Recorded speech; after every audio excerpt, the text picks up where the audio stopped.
Welcome to our channel. Today recipe వినాయకుడికి ఎంతో ఇష్టమైన ఉండ్రాళ్ళ పాలి తాలికలు. దీనికి సగ్గుబియ్యం కొద్దిగా తీసుకొని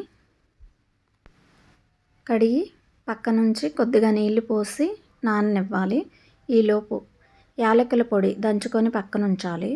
గిన్నెలోకి కొద్దిగా బెల్లం తీసుకొని కొద్దిగా నీళ్ళు యాడ్ చేసుకొని బెల్లం కరిగిపోయేలాగా కరగనిచ్చి పక్కన ఉంచాలి. ఈలోపు గిన్నెలో సగ్గుబియ్యం మనం నానబెట్టుకున్నాం కదా, అవి పోసి ఉడకనివ్వాలి. ఈలోపు వేరే బౌల్లో 2 కప్పుల వరిపిండి తీసుకుంటున్నాను. వరిపిండి పొడిపిండి తీసుకుంటున్నాను నేను.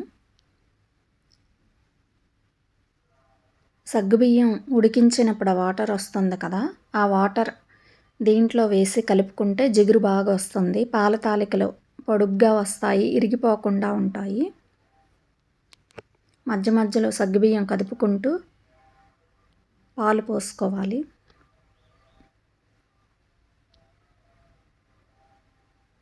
దీనిలోనే మనం కరిగించుకున్నాం కదండి బెల్లం, ఆ బెల్లం నీళ్ళు కూడా ఆ వేడివేడివి పోసి కలుపుకోవాలి.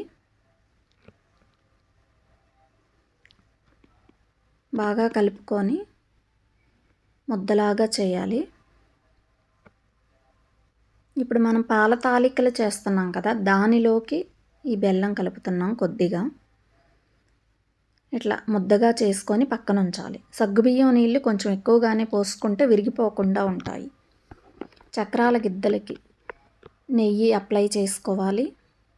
చేసుకొని మనం ప్రిపేర్ చేసుకున్నాం కదా, ఆ పిండి పెట్టుకొని సగ్గుబియ్యం పాలు ఉడుకుతున్నప్పుడే సగ్గుబియ్యం ఉడికాయి అనుకున్నప్పుడు ఇంకా డైరెక్ట్గా ఆ గిన్నెలోనే ఇది గిద్దలతోటి ఒత్తుకోవాలి. సగ్గుబియ్యం చూస్తున్నారు కదా, బాగా ఉడికిపోయాయి. సగ్గుబియ్యం ఉడికిన తర్వాత మాత్రమే గిద్దల సహాయంతో ఇలా ఒత్తుకోవాలి.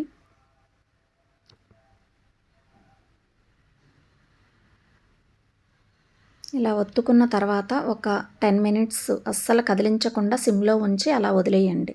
మిగిలిన కాస్త పిండితోటి ఇలా చిన్న చిన్న ఉండ్రాళ్ళుగా చేసుకొని పాల తాలికలు ఉడుకుతున్నాయి కదా, దానిలోనే వేసుకోవాలి. కొద్దిసేపు అలా వదిలేయండి సిమ్లో పెట్టేసి. ఈలోపు దీనిలోకి బెల్లం,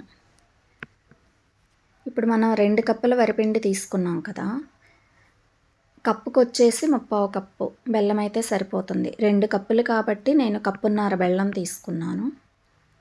1.5 కప్పు బెల్లం అయితే షుగర్ ఎక్కువగా కాకుండా స్వీటు తక్కువగా కాకుండా ఉంటుంది. కరెక్ట్గా సరిపోతుంది. ఇంకా ఎవరైనా పెద్దవారు చాలా తక్కువగా కావాలంటే ఇంకొంచెం బెల్లం తగ్గించుకొని తీసుకోండి. మిగిలిన పిండిలో ఇలా నీళ్లు కలుపుకొని నేను ఇది ఉడికిన తర్వాత పోసేస్తున్నాను. కొంచెం చిక్కపడాలి కదండి, అందుకని. ఈ బెల్లం కరిగిన తర్వాత డైరెక్ట్గా దీంట్లో వడకట్టుకోవాలి. బెల్లం కొంచెం చిక్కపడే వరకు ఉడికించుకోవాలి, పచ్చివాసన రాకుండా ఉంటుంది. కొంచెం ఆరనిచ్చి కలుపుకుంటేనే విరిగిపోకుండా పర్ఫెక్ట్గా వస్తాయి. మొత్తం కలిపేసి యాలకుల పొడి కూడా మనం ఇందాక దంచుకున్నాం కదా, అది కూడా కలిపేసి ఒకసారి మొత్తం కలుపుకోవాలి. ఇంతేనండి, సింపుల్. వినాయకుడికి ఎంతో ఇష్టమైన ఉండ్రాళ్ళ పాల తాలికలు. నచ్చితే ఒక లైక్ చేయండి. సర్వింగ్ బౌల్లోకి తీసుకొని వినాయకుడికి నైవేద్యంగా పెట్టండి. నచ్చితే ఒక లైక్ చేయండి. Thank you for watching.